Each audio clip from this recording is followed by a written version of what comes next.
Hello guys, and thank you for joining me on yet another episode. Now this is the North Shore of Oahu, a 7-mile stretch of sand from Haleiwa in the west to Turtle Bay in the east. It's the most renowned coastline on Earth, home to waves like Waimea, Sunset, and the jewel in her crown, Pipeline. Every winter, surfers from around the world flock here, either to compete, get the best waves of their life, both, or just to experience the famous North Shore for themselves. So while we definitely don't need another video on the North Shore, this is a video about the North Shore.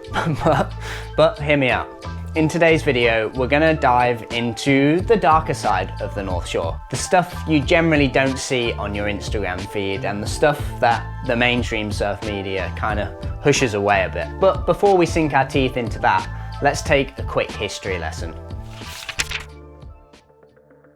Now, Hawaii is often given the title of the birthplace of surfing. And this is somewhat true, as Hawaii was definitely the place where surfing became popular and became the sport that it is today. However, surfing's true origins go much further afield. The earliest records of surfing were from cave paintings found in Polynesia in the 12th century. Now, in 400 CE Polynesia, surfing was of significant cultural and social importance. And these were some of the earliest, if not the earliest, to ride waves. However, some sources state that surfing as a pastime could have started longer ago than even the Polynesians. Peruvians were actually some of the first people to ride waves. Now, the ancient Peruvians didn't ride waves on surfboards we know today. They used fishing boats, known as cabalitos de tortura.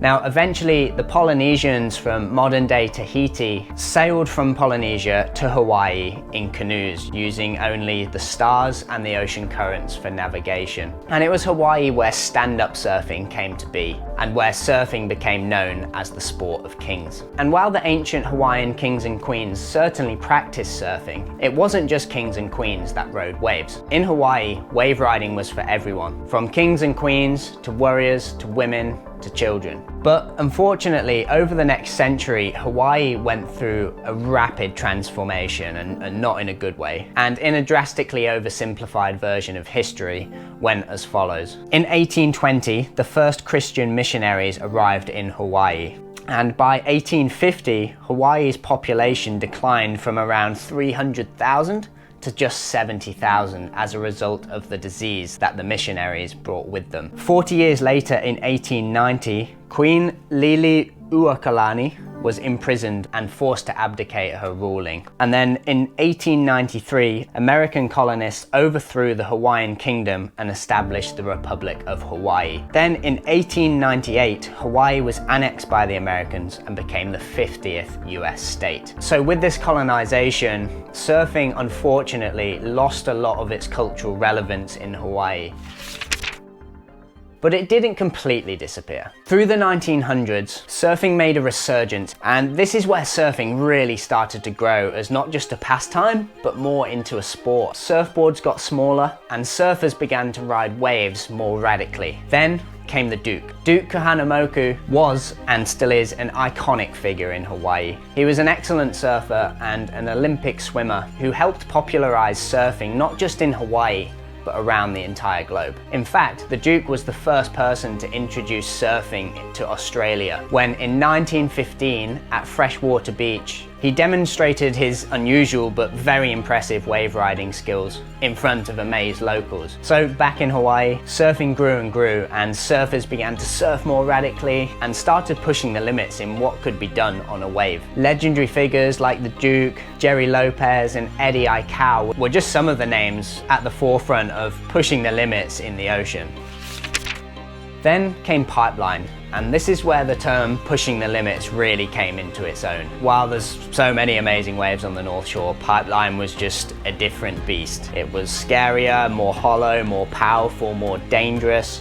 But until 1961, Pipeline wasn't actually surfed. It wasn't really even considered a wave. It was considered too dangerous, too gnarly. But that all changed in 1961, where interestingly, 2 Californian surfers were actually the first to surf pipe. Phil Edwards and Mike Diffenderfer were the first to ever surf out there, and after their initial session they went out for a second session, and it was this very session that was actually documented by the legendary filmmaker Bruce Brown. And you can actually see these first few waves ever ridden at Pipeline in his 1962 film Hollow Days. After that session, while the guys were walking back up the beach, they came across a huge stack of concrete pipes, and so that's where it got its name, Pipeline. The Banzai part of the Banzai Pipeline name actually comes from a Japanese war cry that when you had the lines coming in towards the coast and sort of detonating on the reef at Pipe, it looked like soldiers marching, and so that's how it got its name. And it was here that the limits were really pushed, you know, guys started to take off deeper, ride heavier, gnarlier waves, you know, actually take off behind the peak and get tubed, which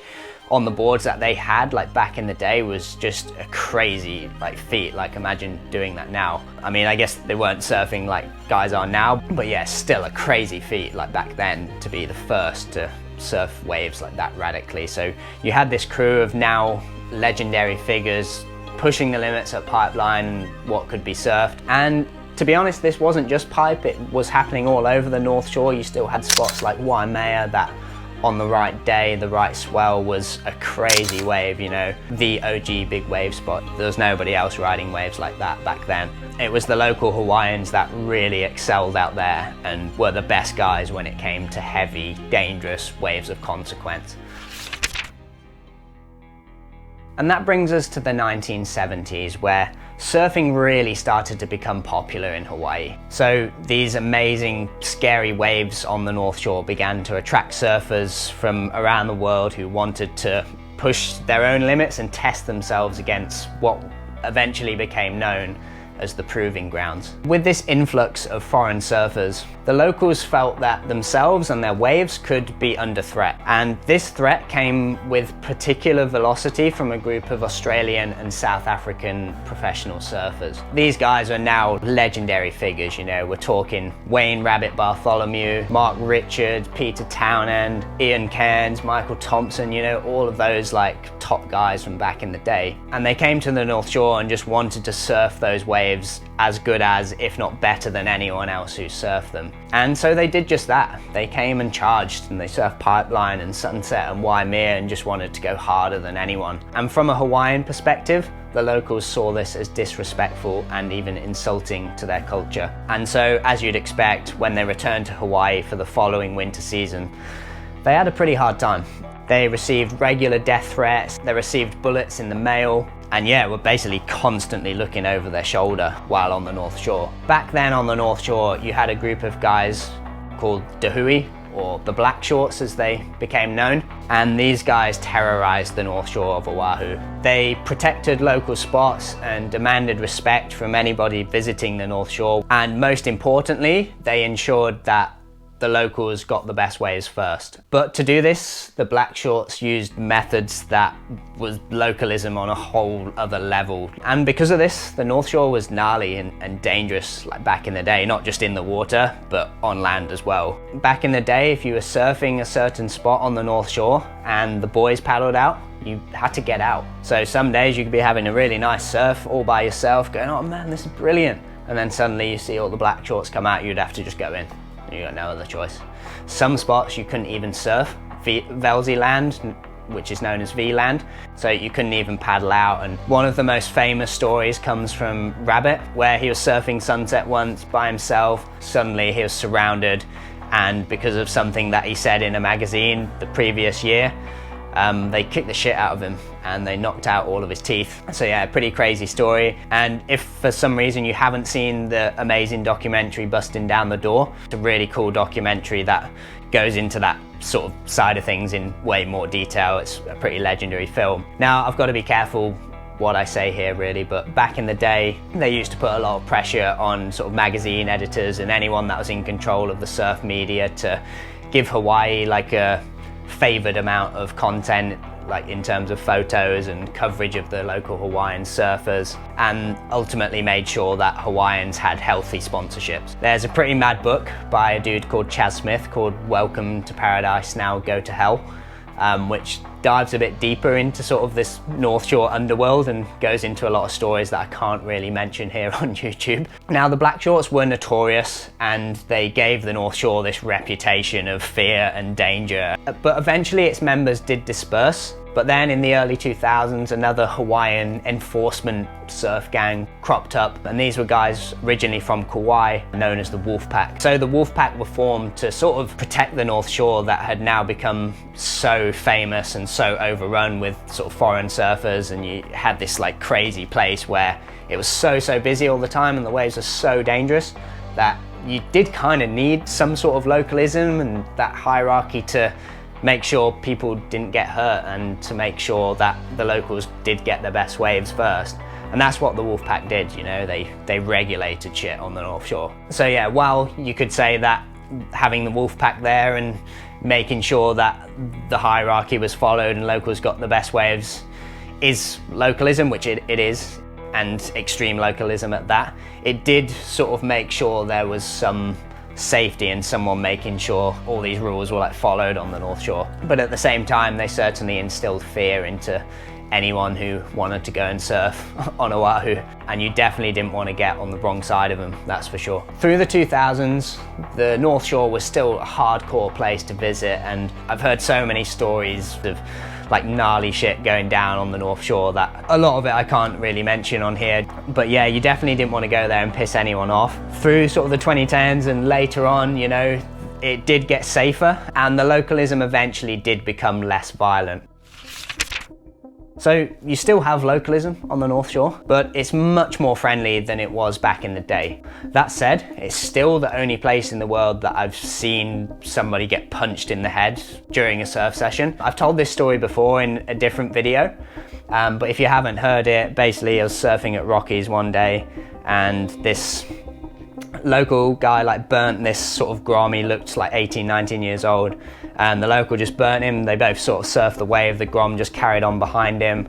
I kind of just watched and was like, oh, okay, that's kind of pretty standard for around here. When they both paddled out, the kid like reached the line up first and just sat there, and then the local, who's pretty famous, but I can't really name them here, paddled up behind him and just smacked him in the head. Can't really remember what happened after that, but eventually like dispersed because other people paddled over and got involved. And that happened because in Hawaii, if you get burnt by a local and then carry on riding the wave behind them, that's seen as like disrespectful. And it's still one of the only places where surfing kind of has this air of like seriousness about it. And to be honest, I found that that can often like take the fun out of surfing a little bit. And while what I've described in this video makes the North Shore seem like this terrifying place that you never want to go to, if you're not out there like trying to compete for waves and like getting bombs at pipe, you're not really going to be affected by localism. Realistically, you're not going to be getting off the plane, paddling out at pipe, getting the first bomb that you see, and then flying home with the best wave of your life and like a magazine cover. Like, that's just not going to happen. So yeah, while you might not experience localism just as like just a normal like average surfer, you will definitely see some of it.